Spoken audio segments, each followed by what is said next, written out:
Hello friends, आपका स्वागत है आपके अपने चैनल प्रोवेक्ट फाइनेंशियल सॉल्यूशन में और मैं आपका दोस्त गौनिक। दोस्तों, आपने परसों एक न्यूज सुनी थी जिसमें आ रहा था कि आइनॉक्स लेयर और पीवीआर का मर्जर होने जा रहा है। दोनों जो थिएटर की कंपनीज हैं ये एक होने जा रही हैं। अगर ये दोनों एक हो जाती है तो इनकी मार्केट में मोनोपोली हो जाएगी। ठीक है, तो देखते हैं आपके इसको मंजूरी मिलती है कि नहीं। अगर मंजूरी मिल जाती है तो बहुत पॉजिटिव हो जाएंगे ये शेयर। और दोनों में से मुझे जो चार्ट ज्यादा अच्छा लग रहा है टेक्निकल इंडिकेटर्स पे, वो लग रहा है आइनॉक्स लेयर का। और आइनॉक्स लेयर के अगर मंजूरी मिल जाती है तो जिसके पास 10 आइनॉक्स लेयर के शेयर होंगे उनको 3 पीवीआर के शेयर मिल जाएंगे। अब मैं आपको आइनॉक्स लेयर की डिटेल्स बताने जा रहा हूं दोस्तों। Let's get started. The company was incorporated as a public limited company in November 1999. It is a subsidiary of Gujarat Fluorochemicals Limited. In 2002, the company commenced its operation by opening its first 4-screen multiplex at Pune and another 4-screen multiplex at Vadodara. In 2004, multiplexes were added in Kerala, Goa and Mumbai. Inox Layer or Inox Movies is an Indian movie theatre chain. As of March 2022, it has 160 multiplexes and 675 screen in 72 cities of the country. तो ये भी कोई छोटी company नहीं है। अब merger and acquisitions की बात करता हूं कि आइनॉक्स ने 2006 में 89 सिनेमाज एक्वायर किए थे। किसके? कैलकाटा सिनेमा प्राइवेट लिमिटेड के। ठीक है, उसके बाद आइनॉक्स ने 70 मल्टीप्लेक्सेस को एक्वायर किया, 100% एक्विजिशन ली उसके अंदर, जिसकी वैल्यू थी 182 करोड़। और अब न्यूज आई है 27 मार्च 2022 को कि आइनॉक्स और पीवीआर का मर्जर होने जा रहा है और ये लार्जेस्ट सिनेमा चेन है इंडिया की दोनों मिला के। तो आपको आगे बताता हूं, ये एक स्मॉल कैप कंपनी है जिसका स्टॉक मार्केट में रैंक 435 है। अब प्राइस चार्ट की बात करें तो पिछले एक महीने में इस शेयर ने तकरीबन 27.5% के पॉजिटिव रिटर्न दिए हैं। एक महीने में 27.5%। अगर एक साल की बात करें जिसमें कोरोना का काल भी था तो तकरीबन 80% के रिटर्न्स इसने एक साल में दे दिए हैं। अब अगर 5 साल की बात करें तो सिर्फ उससे 8-9% ज्यादा, 89% के रिटर्न्स हैं पिछले 5 सालों में। और अगर बात करें 2006 से लेके अब तक 2022 तक, तो इस कंपनी ने तकरीबन 200% के रिटर्न्स दिए हैं अपने शेयर होल्डर्स को। इसके अंदर बहुत उतार चढ़ाव है, आपने देखा नेटफ्लिक्स, अमेजॉन और ये डिज्नी हॉटस्टार, जी, ये सबने अपनी जो चैनल्स बना दिए हैं उसके कारण इनको बहुत मार पड़ रही है। तो और कोरोना भी आ गया था, उसके कारण ये ठंडे पड़ गए थे शेयर। बट ये न्यूज के बाद शेयर फिर से रौनक आ गई है इनमें। अब अगर मर्जर हो जाता है तो आपको देखने को मिलेगा कि बम्पर धमाके का आपको इसके अंदर प्रॉफिट्स देखने को मिल सकते हैं। अगर बात करें आइनॉक्स लेयर की तो आज ये शेयर 511 रुपए पे बंद हुआ, 11 रुपए 85 पैसे की गिरावट के साथ बंद हुआ है और तकरीबन 2.25% की गिरावट हुई है आज इस शेयर में। अब बात करें कुछ पॉजिटिव और नेगेटिव की। इंट्रिंसिक वैल्यू की बात करें तो हमारे पास डाटा पूरा अवेलेबल नहीं है। आगे चलते हैं। एफडी रिटर्न्स पिछले सालों में इसने एफडी से बेटर रिटर्न नहीं दिए, ये एक नेगेटिव पॉइंट है। डिविडेंड रिटर्न, स्टॉक ने बहुत अच्छे डिविडेंड रिटर्न नहीं दिए, ये भी नेगेटिव पॉइंट है। एंट्री पॉइंट, ये सही टाइम नहीं है एंटर करने का क्योंकि स्टॉक ओवरबॉट जोन में चल रहा है टेक्निकल चार्ट पे, ये भी नेगेटिव पॉइंट है। No red flag, stock is not in ASM और GSM list and lot of promoter holdings pledge. बहुत ज्यादा जो प्रोमोटर की होल्डिंग है वो प्लेज नहीं है, ये एक अच्छा पॉइंट है। कैश डिविडेंड की बात करें तो शेयर ने 4 नवंबर 2019 को इंटरिम डिविडेंड दिया था 1 रुपए प्रति शेयर का। उसके बाद कोई डिविडेंड नहीं आया 2020 में, 2021 में, 2022 चल रहा है, देखते हैं अब क्या होता है।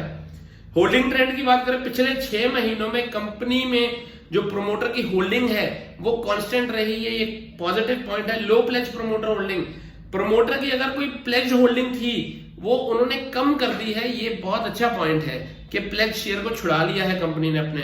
इंक्रीज म्यूचुअल फंड होल्डिंग, पिछले 3 महीनों में म्यूचुअल फंड ने तकरीबन 1.38% की होल्डिंग बढ़ाई है इसके अंदर, ये एक अगेन पॉजिटिव पॉइंट है। अब शेयर होल्डिंग पैटर्न की बात करें तो प्रमोटर के पास 43.63% की होल्डिंग है। Not bad, not so good. अगर 51% से ज्यादा होती तो हम इसके अंदर सोचते हैं कि हाँ भाई कुछ अच्छा है, ठीक है, अभी भी ठीक है, कुछ बहुत कम नहीं है। म्यूचुअल फंड की बात करें तो 23% की होल्डिंग म्यूचुअल फंड के पास है। डोमेस्टिक इंस्टीट्यूशन के बाद 2.5% की होल्डिंग है। फॉरेन इंस्टीट्यूशन के बाद तकरीबन 17% की होल्डिंग फॉरेन इंस्टीट्यूशंस के पास है। रिटेलर्स के पास तकरीबन 14% की होल्डिंग है इस शेयर में। पीयर कंपैरिजन की बात करें तो पीयर में भाई साहब एक ही कंपनी है, इसके बाद पीवीआर जो लिस्टेड है, लिस्टेड 2 शेयर्स ही हैं, एक पीवीआर और एक आइनॉक्स। और अगर पी रेशो की बात करें तो पीवीआर इससे थोड़ा बेटर लग रहा है पी रेशो में। अगर प्राइस टू बुक रेशो में बात करें तब भी मुझे जो है पीवीआर थोड़ा ज्यादा बेटर लग रहा है, इससे ये थोड़ा ओवर वैल्यूड लग रहा है। डिविडेंड यील्ड की बात करें, दोनों शेयर ने डिविडेंड नहीं दिए पिछले 1-2 साल से, सो डिविडेंड यील्ड दोनों की निल है। अब अगर मार्केट कैपिटलाइजेशन की बात करें तो तकरीबन पीवीआर इससे डबल बड़ी कंपनी है, ठीक है। उसका मार्केट कैपिटलाइजेशन 11,457 करोड़ का और इसका है 63,6388 करोड़ का, तो ये आधी है उसमें अगर मार्केट कैपिटलाइजेशन की बात करें। अब इनकम स्टेटमेंट की बात करते हैं। Lower than industry revenue growth, पिछले 5 साल में रेवेन्यू जो ग्रो हुआ है इस कंपनी का वो -33.83% से हुआ है वर्सेस इंडस्ट्री एवरेज, ठीक है। और दूसरा पॉइंट है over last 5 years market share decrease from, इस कंपनी का मार्केट शेयर कम हो गया है 37.92 से घटकर हो गया है 16.51%, ये भी एक बिग नेगेटिव है। फॉरकास्टेड रेटिंग की बात करें टिकट टेप पे तो 89% एनालिस्ट ने इसके अंदर बाइंग की रिकमेंडेशन दी है। क्या आप इसको बाय करेंगे? अभी देखते हैं, मैं आपको बताता हूं, एक आइडिया देता हूं एक स्टडी के बेसिस पे। और स्टडी किस पे कर रहे हैं हम? टेक्निकल चार्ट्स पे। टेक्निकल चार्ट्स पे दोस्तों क्या हुआ है देखिए, इसमें एक पैटर्न फॉर्म हुआ है, देख रहे हैं आप, ये पैटर्न फॉर्म हुआ है। अगर इसको जूम कर के देखेंगे तो ये इनवर्स हेड एंड शोल्डर का ब्रेकआउट हुआ है और जो ब्रेकआउट का लेवल है वो तकरीबन 450 रुपीज का है। 450 के ऊपर ब्रेकआउट हुआ। टारगेट की बात करें, जब तक ये 450 से ऊपर है तो इसका टारगेट रहेगा 590 रुपीज का। जितनी जल्दी मर्जर की न्यूज आएगी उतनी जल्दी ये टारगेट के पास जाएगा, और जितनी जल्दी ये न्यूज आएगी कि मर्जर नहीं हो रहा उतनी जल्दी ये नीचे आएगा। मार्केट पे भी डिपेंड करता है, अगर मार्केट नीचे जाएगी तो शेयर भी नीचे जाएगा, और मार्केट ऊपर जाएगी तो शेयर भी ऊपर जाएगा। अगर आप इसको बाय करना चाहते हैं तो आपको ट्रांचेस में बाय कीजिएगा, ठीक है। मतलब अगर आपने 100 शेयर लेने हैं तो आप अभी 30 शेयर लीजिएगा, फिर अगर और नीचे मिले 30 और ले लीजिएगा, और अगर और नीचे मिले जैसे स्टॉप लॉस के पास मिले, स्टॉप लॉस भी लिख लीजिए। स्टॉप लॉस है इसका 440 का, 440 के ऊपर मतलब 450 के आसपास मिले तो 30% शेयर लीजिए, फिर 500 के आसपास मिले फिर 30% लीजिए, और अगर आपने एक एंट्री पोजीशन बनानी है तो अभी भी ले सकते हैं 30% शेयर्स। और टारगेट 2 की बात करें, ठीक है, टारगेट 2 का मतलब कि वो ये एक और पैटर्न आया, देखिए ये भी एक रेक्टेंगुलर चैनल का ब्रेकआउट है। और ब्रेकआउट कब तक रहेगा? अगर ये शेयर 499 से ऊपर रहता है, मतलब 499 का ब्रेकआउट का जोन है, आज भी ये 499 को टच होके ऊपर वापस भाग गया था। अगर 499 से ऊपर रहेगा तो इसका टारगेट रहेगा कितना? 650 का। कितना? 650।